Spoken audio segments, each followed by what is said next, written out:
The panelists for this session would be Dr. Rajesh Gupta from Hyderabad, Dr. Sahoo from Bhopal, Dr. Saleem Naik from Delhi, Dr. Anuradha Sekaran from Hyderabad, and Dr. A.H. Kapadia from Bhopal. This session will be moderated by Dr. Manu Tandan from Hyderabad. Hi, good morning everyone. I welcome all the panelists here for discussing a very important topic, neuroendocrine tumors. Dr. Rajesh Gupta from Hyderabad, Dr. Sahoo from Bhopal, Dr. Saleem Naik from Delhi, Dr. Anuradha Sekaran from Hyderabad, and Dr. A.H. Kapadia. Welcome Dr. Manu Tandan to moderate this session. Thank you. Thank you very much. Good afternoon, all of you. We have had a wonderful panel discussion preceding this.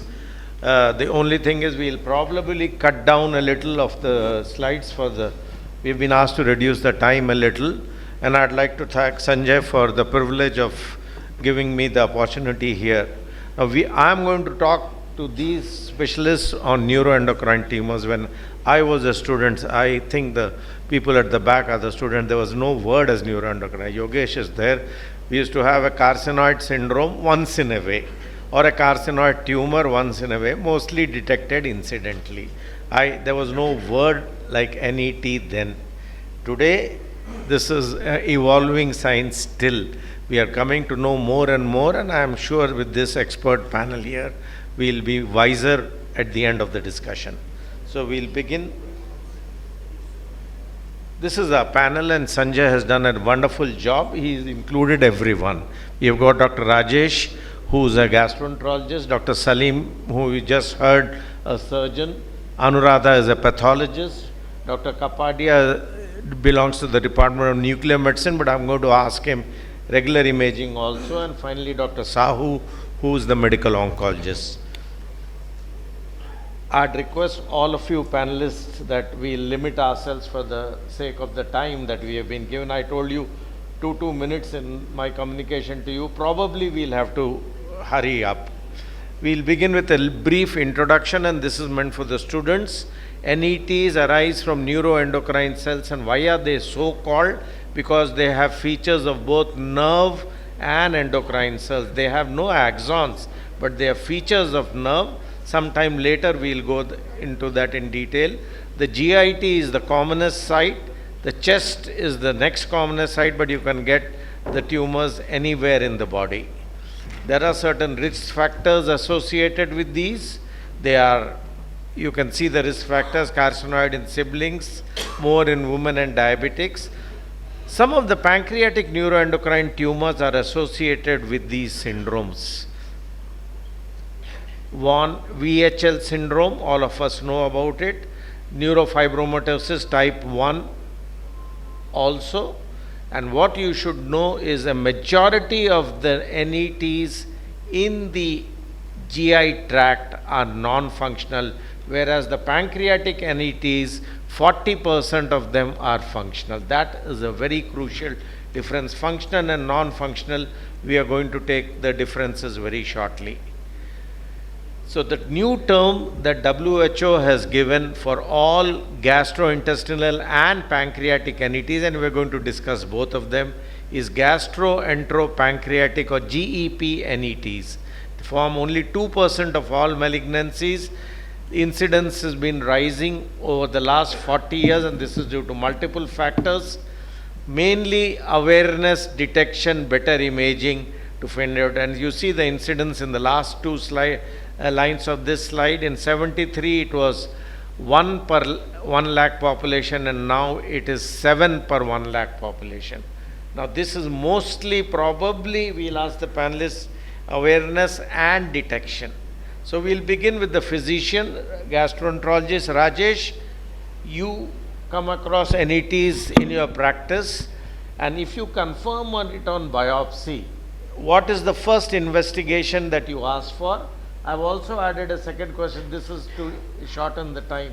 How many of you, what you see are functional and how many are non-functional? So as you rightly said, sir, majority of the NETs what we encounter, they are non-functional.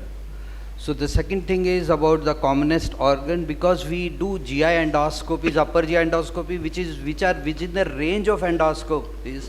So gastro and duodenal we pick up more commonly, though as per the literature, the small bowel is the most common site of NETs, but because we do endoscopy, we pick up these lesions more, so we'll say this is commonest. But as for the literature, it is GI, the small bowel is the most common site, then the stomach is not so common, then comes the rectal, and then appendix, and then colon, and then stomach. But we do more of the upper GI endoscopy, we end up getting more. And there's a majority are non-functional. Okay, you diagnose, you send it to the pathologist, Yeah. he said, and what would be the first investigation that you So would ask? obviously we take biopsy, because these are based on biopsy diagnosis. Yeah. If they say it's a biopsy is positive for NET, then I do cross-sectional imaging, sir. Which is a CT or what? CT, sir, CT. obviously the. Okay, different studies shows the difference. Rajesh has said that it's what are picking up rate. Now I have just showed two studies which show differences in the origin, but by and large this is from large studies, so you can take these as taken as probably standard figures. 20% are functional in the GIT I mentioned, and 40% in the pancreas, and I told you they are associated with either MEN1 or neurofibromatosis. I am coming to the Indian data, and here is where I am going to ask Saleem for his opinion. Now we had two Indian studies. One was from a group of surgeons, Jagannath, all of us know.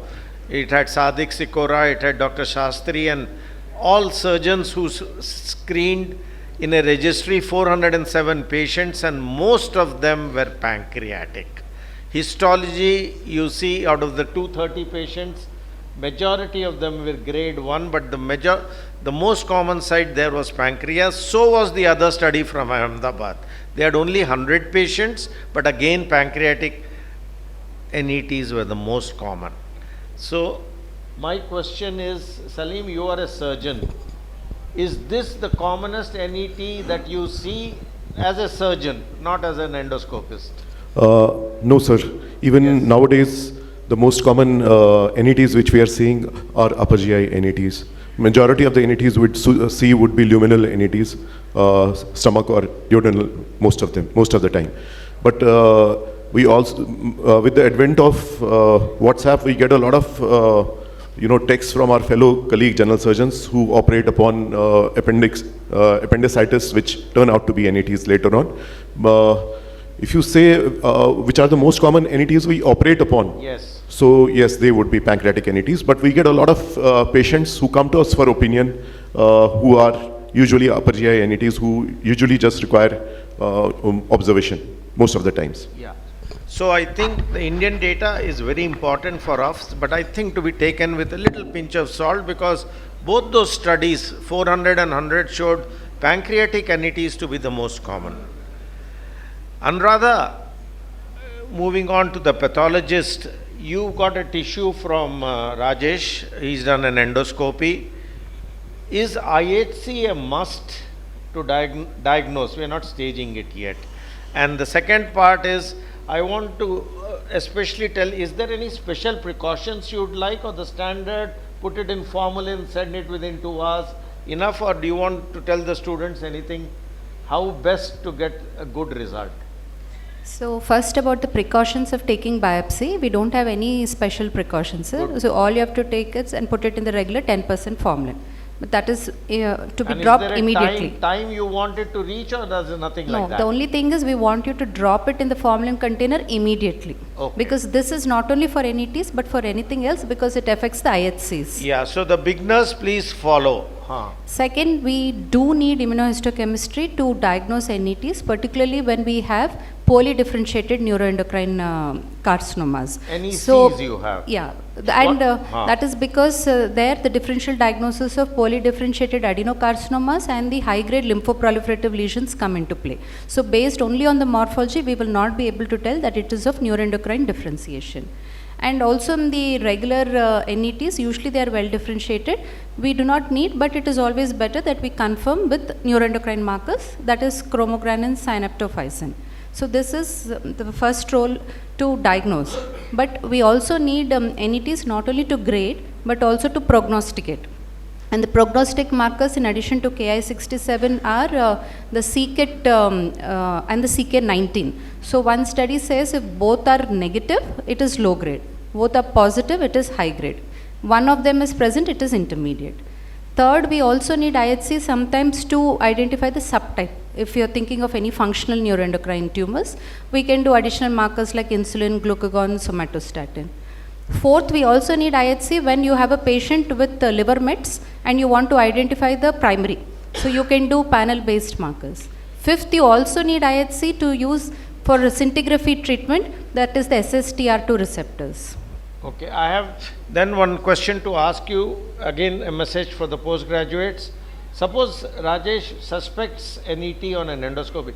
Directly should we write off IHC or you need routine histopath and IHC? So you should directly write IHC because the current thing is you have to grade it. So if your suspicion on an endoscopy is high, the pathologists feel that you can directly ask for IHC. You need not wait for the preliminary report. Thank you. We move on. Well, WHO as usual has classified these, and the classification is very simple, grade 1, 2 and 3. It's based on two factors, the KI index, we'll be coming to that, and the mitotic index, the number of mitotic figures. The numbers are written there, they are very familiar, 3 to 20 and more than 20. And Anuradha has just pointed out that for NEC, neuroendocrine carcinomas, especially you have both the types, you need to do IHC. There is a new term in classification now, we call mixed neuroendocrine neoplasm, MINEN. People write NEN or NET. That is when an NET or an NEN is mixed with any of these, an adeno, a squamous or an SNR carcinoma. At least 30% of this element should be there. So this is the new terminology that the WHO classification has now included.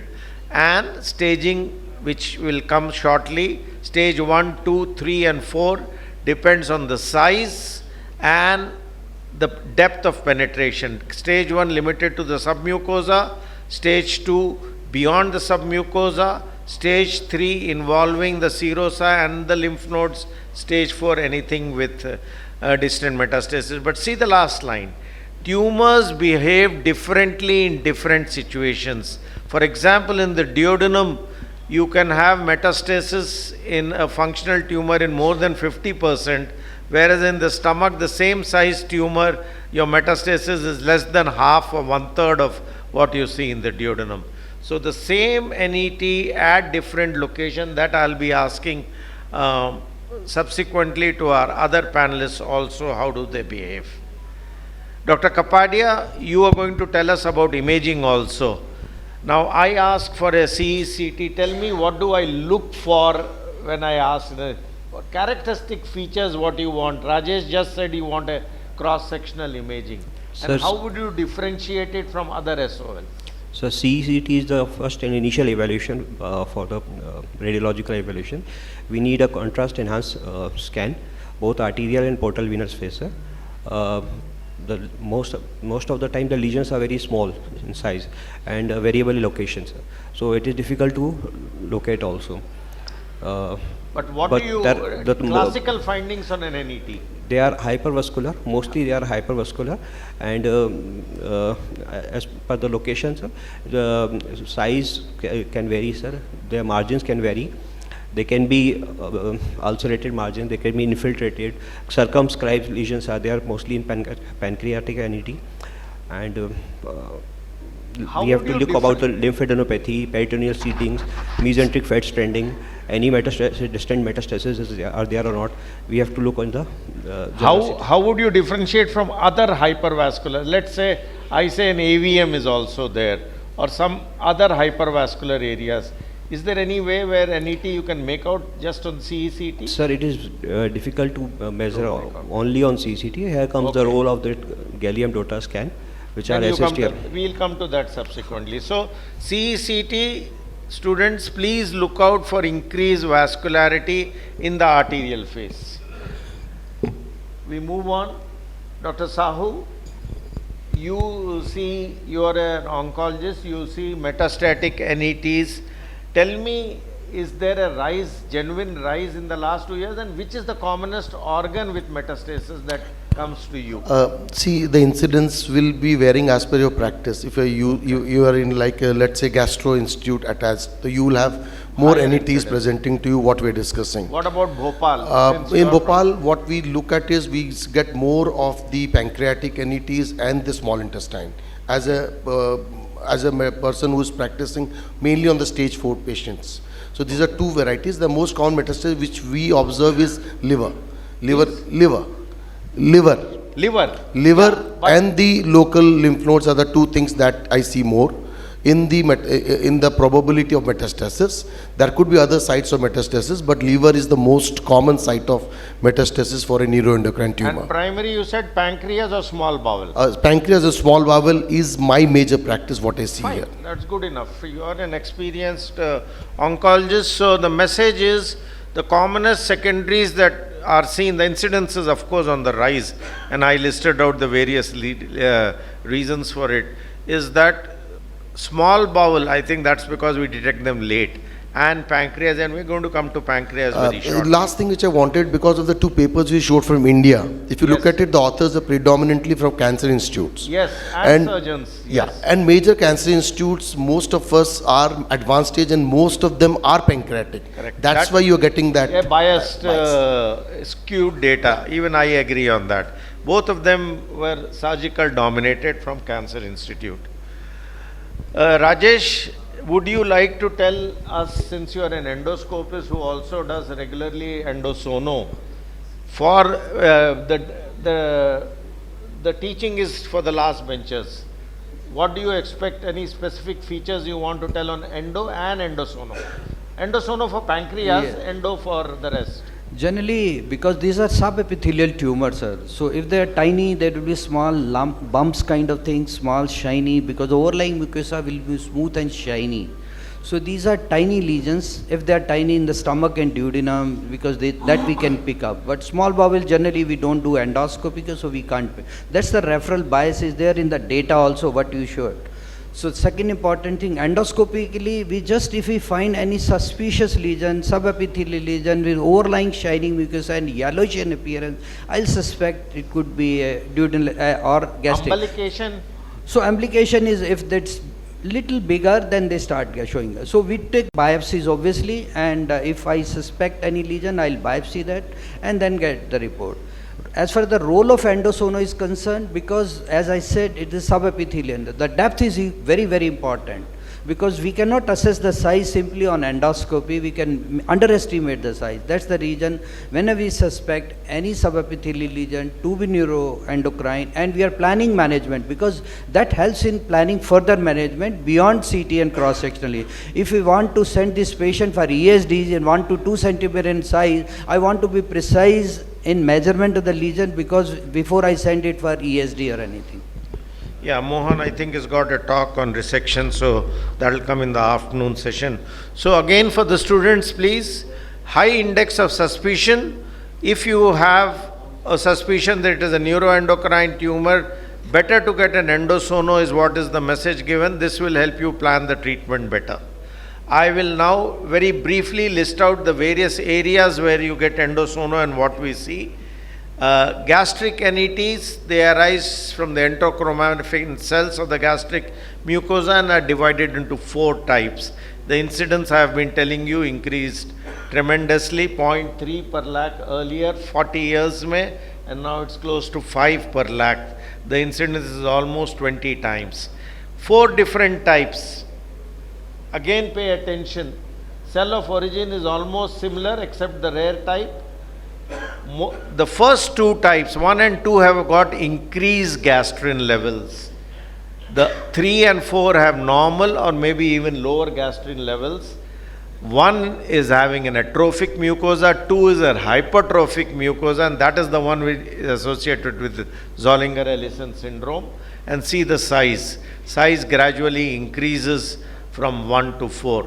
The percentage at which they occur has been given as a chart. So a single slide describes all the types of gastric mucosa. Coming to the duodenal NETs, They are mostly male predominant, generally in a higher age group, but I don't agree with the Western data. We see them in the younger age group also, and many of them have METs by the time they are detected. 5 different types of functioning tumors have been detected in the duodenum, and their location, they are listed out here. Gastrinoma, somatostatinoma, ganglionic, paraganglionoma, non-functioning also, and duodenal NECs, and you see their location either in the D1 or they are periampullary. So location may help you guide to the type of duodenal lesions. Rajesh has already told you that we don't pick up these because we don't reach them routinely with routine endoscopy, but by the time you pick them up, and Dr. Saab has also told us, Dr. Kapadia, that, and Dr. Sahoo, that intestinal ones are the ones with maximum metastatic because they are picked up very late. You see here the regional lymph nodes are involved in 70 and liver in 40% by the time they are picked up. Appendix, Dr. Saleem Naik told us that it's very common, incidental post-appendectomy, colonic and rectal I have mentioned. Most of them are large size, rectal are again picked up because we are doing frequently, we had that discussion, screening, colonoscopy, that's how we pick up many of them. Pancreatic NETs has got a series of syndromes that come, and students must know that all these are the functioning tumors that you get in the pancreas. Insulinoma, glucagonoma, somatostatinoma, Zollinger-Ellison, VIPomas with diarrhea. Sometimes you have ACTH ectopic, and sometimes you have a parathyroid hormone like peptide and stimulates parathyroid hormone affecting bones and forming stones. So these are the various NETs spread all over the GIT. We are talking of GI, both. Dr. Saleem, your question. You've seen the list that I have just listed out everything. Which as a surgeon you say don't make an attempt for anything, directly send it to the surgeon. Your opinion, we'll ask our panelists also, what do they feel, and then at the end of the talk, we still have some time, we'll ask them. Sir, I think the question should be reframed.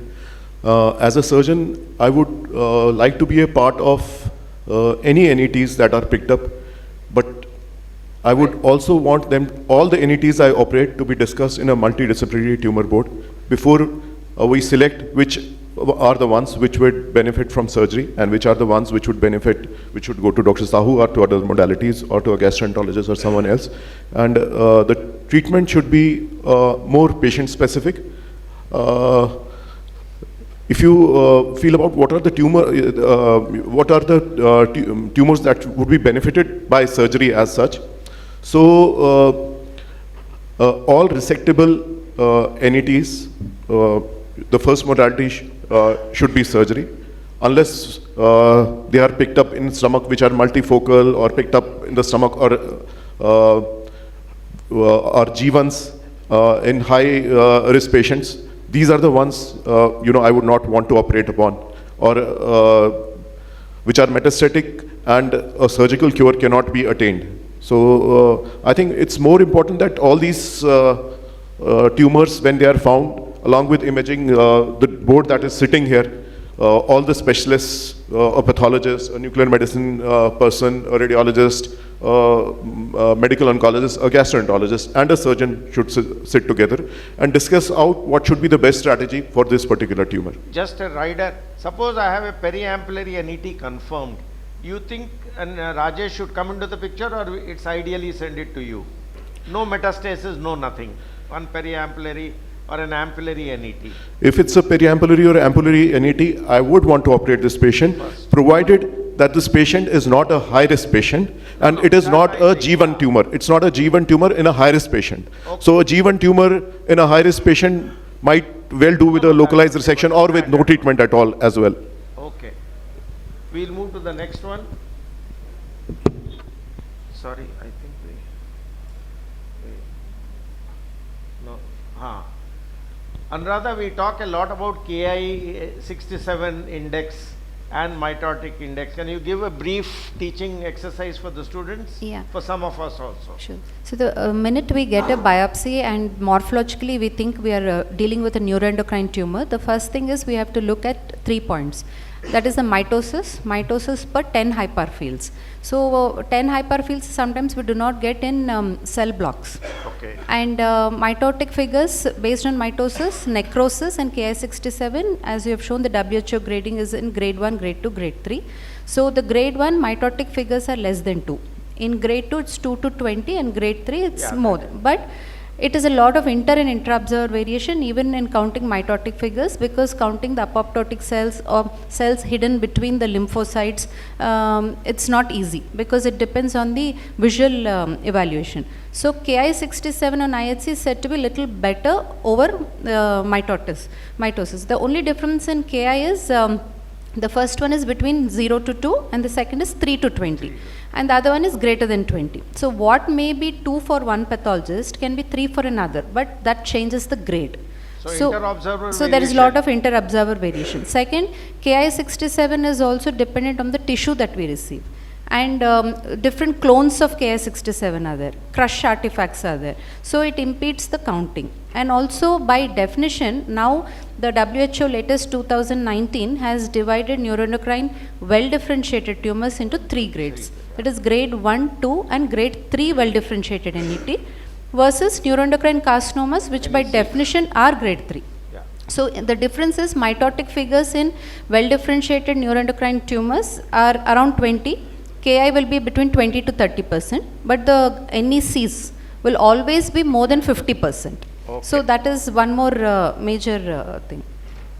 Let's go back to the slides. So I told you these are cells which have got both. Anuradha has also mentioned chromogranin and synaptophasin are the commonest seen. You can have. Do we do neuron-specific enolase? Chromo and synapto more sensitive, but sometimes when they come negative, we have to do other neuroendocrine markers like CD56 and INS1. Okay. Now, Ki67 is a protein, and this you see as this index as how many of these are tumor-positive cells are available.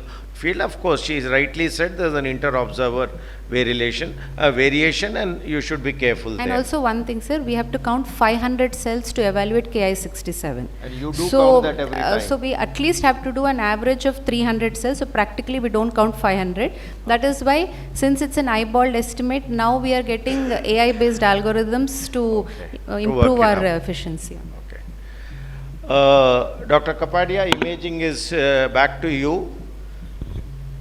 Which are the ones which dotates can picks up ideally, and I don't know dotate, dotatalk. Is there a difference or it is just all uniform? Sir, you know, sometimes it is written dotatalk, sometimes dotatate, sometimes. So Sir, I want a clarification on that for myself and again for the PGs behind. Sir, DOTA-TAT is a composite molecule. It contains 3 things. DOTA is a chelating agent, just like EDTA or DTPA. Okay. On one side, it links with a heavy metal. In this case, it is gallium. It can link with lutetium also. It can with any other heavy metal also.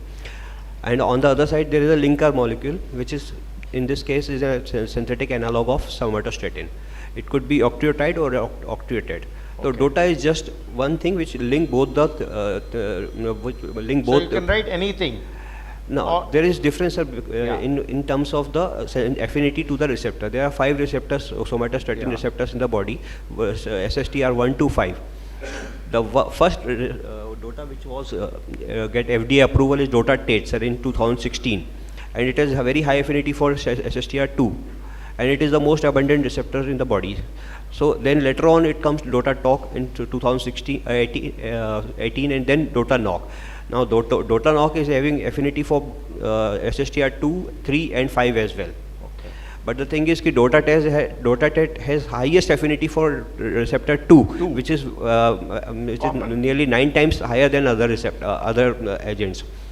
Many other agents are also still coming which can link with even F18 cyclotron produce agent.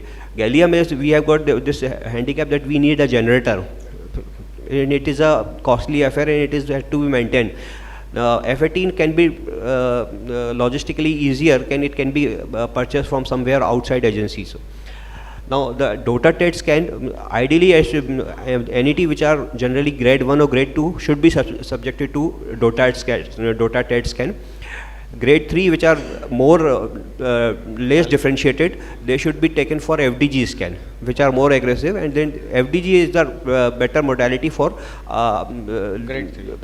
lesser differentiated tumors. But for grade 1 and grade 2, DOTA TET has to be utilized. Okay. So after the pathologist sees and tells the grading, we send where we want. No. Exactly, sir. Okay. Exactly. He is not agreeing. So Sahoo will clarify that. No, there are two things. First thing, to add on to what you have spoken, the gallium, the problem is it has a half-life 1 hour only. So you need a generator on site. Yeah.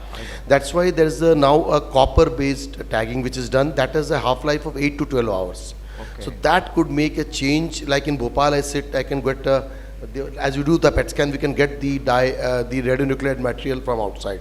For till now, it's mainly India is more gallium. So that's why we need it on site, because it's only 1 hour. So you cannot do it other cities. So number two, which I spoke, the point is, what do you want to treat is going to dictate your investigations. How do you want to treat? Do you want to do a dotate-based therapy on the upfront? Then I would like to do a dotate scan at that point. And number three, which I want to make the house very clear, is PET scan has a very nice indication. If something picks up on a PET scan, and my pathologists are given even a grade 1, I will believe that it is not going to respond to dotate therapy, because PET scan will not be hot on a patient who has a somatostatin receptor uptake. So that is how I take it now. Very briefly now, we are running out of sure. time. It's easy. For me, it's quite easy. For me, it is like the grade what the pathologist told helps me. I'll come to grade 3 first, and in that, beyond 55% of Ki67 and less than 55, it makes a difference in that chemotherapy. If it is more than 50 to 55 Ki67 advanced disease, we go for proper chemotherapy, that is as platinum and etoposide based. We treat it more like a small cell carcinoma. If it is less than, let's say grade 2 or a grade 3, which is below 50, although the data is not level 1, we go for oral capecitabine and temozolomide. The responses are very good and people do very nice. But for the grade 1s and those who are functioning or non-functioning, we go for octreotide based treatment, plus minus dotate based on what you want to practice. Yeah. So functioning and non-functioning, you say? For functioning, there are only 3 drugs that are approved. Octreotide, lanutride. Lanutride is not available. Go for octreotide. The dose should be 20 to 30 milligrams depending upon what you do. The other symptom-based, there is one more drug which we don't have it. I am not sure. It starts with the telorestrat or something. Okay. So that is used when it's highly symptomatic. So that's a drug that's not available to my knowledge. So these are the way how we practice the functioning. For non-functioning, chemotherapy as per the grade, or you have sunitinib, which is also there, which you can always give in upfront. Okay. Rajesh, we have the last set of questions and we will be brief. Various endoscopic techniques starting from banding, EMR, ESD, and for pancreatic NETs, where do you use ablation? So the role of endoscopic treatment is only G1, G2 lesion. 3 generally there is a surgical domain clearly. In 1 and 2, if they are accessible to endoscope, we do band ligation for the smaller G1 lesions. But if they are G1 to G2 lesions, we do ESD and EMR, the role is there. So as far as this is what the standard practice is, so all we are practicing, and we assess these lesions properly. To that I said US is a must, along with the cross-sectional imaging when we are planning endotherapy in these patients. As far as the role of US in pancreatic NET, so generally primarily it is in the domain of surgeons. But when the patient is surgically unfit or if this is not accessible, we had started doing radiofrequency ablation in these patients, US guided. both functioning and Functioning, non-functioning. non-functioning, because these are the patients should be treated duodenal and pancreatic NET, irrespective of functionality they Yeah, should be. because of the high incidence of. Dr. Saleem, we have a metastatic lesion, we have a big primary, let's say in the pancreas, which is spread a little slow. What about debulking? We have heard a lot in NETs especially. Does it improve survival? Sir, if it's a good if it's a good risk patient with a G1, G2 disease, Yeah. we should think of debulking. You should think We of should think of debulking. We are If coming. it's a Okay. G3, if it's a G3 disease, it should be treated like an adenocarcinoma. It will not have much benefit, sir. Yeah. So please, a message, debulking will improve survival. Will improve survival in G1 and G2 disease. Okay, Dr. Sahu, who is, but we'll come to you, Dr. Sahu. Yeah, One comment after that. Well, this is what I had written out based on this thing. Localized disease, small. When it is large, you have both options. Small means limited also. Regional spread, surgery probably is the best.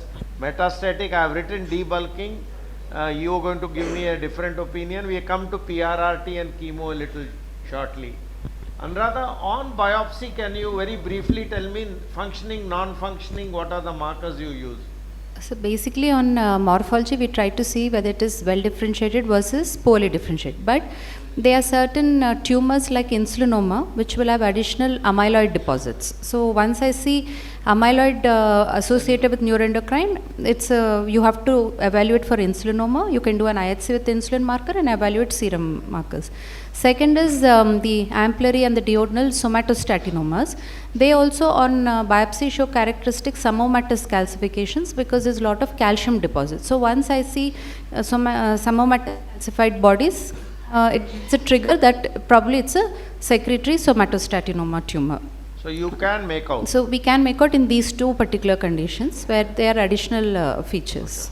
Thank you. Okay, Dr. Kapadia, many of us just know PRRT, peptide receptor, Sir. but very briefly what I have written, when indicated, what is the cost, how many sessions you need, what is the gap between the two sessions? Sir. Please listen to this. PRRT is advised for metastatic disease. When, how much, and the difference he is going to tell us. PRRT stands for peptide receptor radionuclide therapy.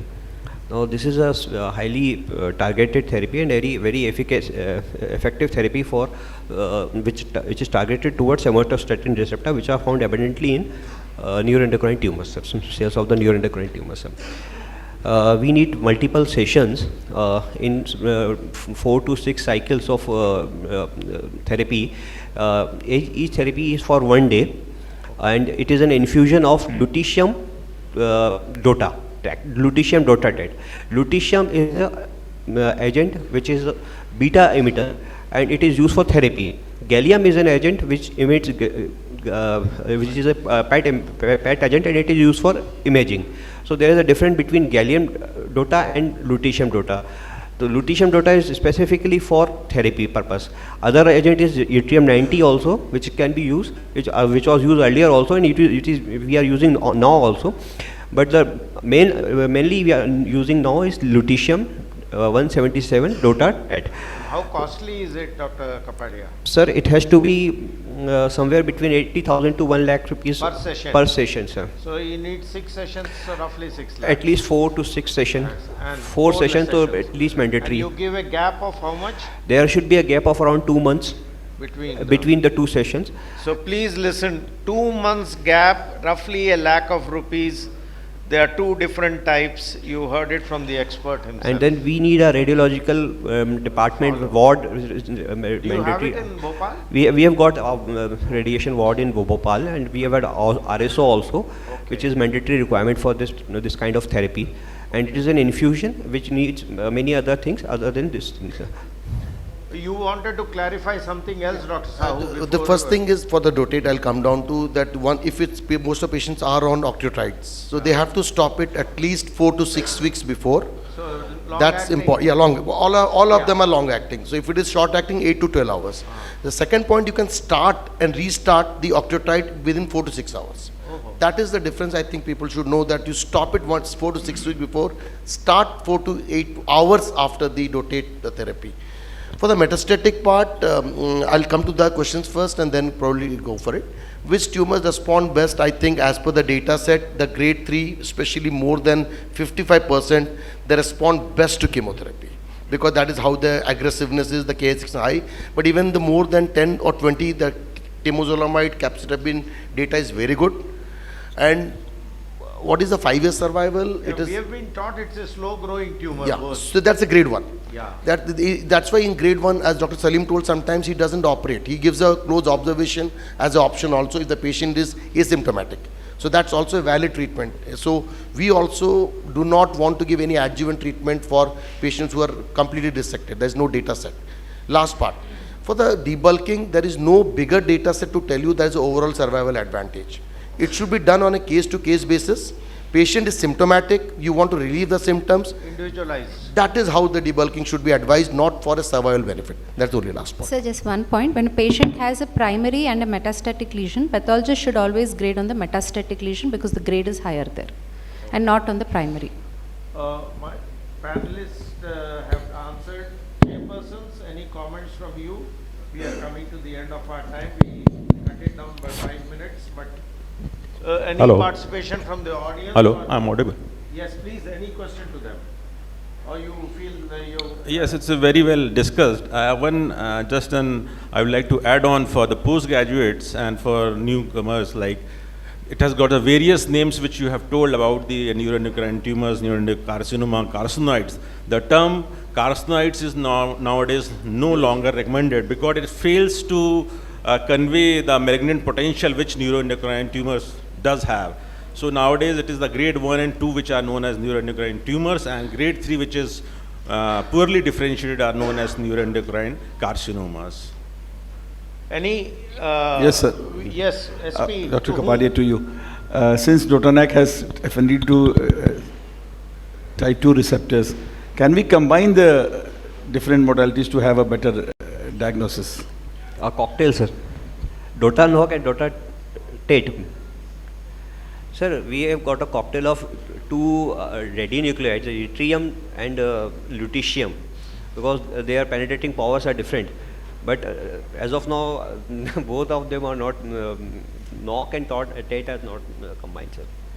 So we can mix the radionuclide parts, yttrium 90 and lutetium 177, sir. But that's not going to help you. For the diagnosis, if you have more of receptor 3 or receptor 1, then you need a cocktail of the DOTA. I think that we'll discuss later. Later on, sir. Pramod, anything from you? Anything from the postgraduates are supposed to ask this. This is meant as a teaching. In fact, Sanjay was very clear that the postgraduate should be taught. So anything, otherwise we will close the session. I'd like to thank all of you for the wonderful discussion and